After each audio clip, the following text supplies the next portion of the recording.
মেয়েদের জীবনটা অনেক দুঃখের। মেয়েদের নিয়ে না কোনো স্বপ্ন রচনা করা যায় না, অন্তত মেয়ে সন্তানকে নিয়ে না। কেননা মেয়েরা আসলে তার জীবনের কোনো কুল কখনোই ঠিক রাখতে পারে না।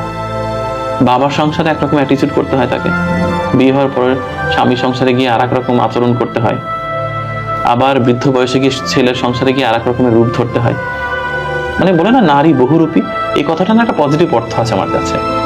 নারী যে বহুরূপী হবে না, নারীর না নিজস্বতা খুব কম হয়ে যায়।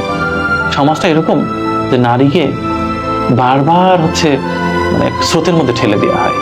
নারীকে অনেক কিছু সইতে হয় এই জীবনে, আমার মাকে যেমন সইতে হয়েছে। তো নারীর জীবনটা আসলে খুব বেশি যে স্মুথ এরকম বলা যাবে না।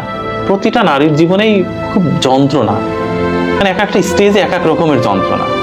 এই যন্ত্রণার কোনো সীমারেখা নেই। আমার তো মনে হয় প্রত্যেকটি নারী আসলে যন্ত্রণার মানে একেবারে বিশাল বড় একটা গোডাউন তৈরি করে রেখেছে হৃদয়ের ভিতরে। খুলে দিলে পৃথিবী প্লাবন হয়ে যাবে।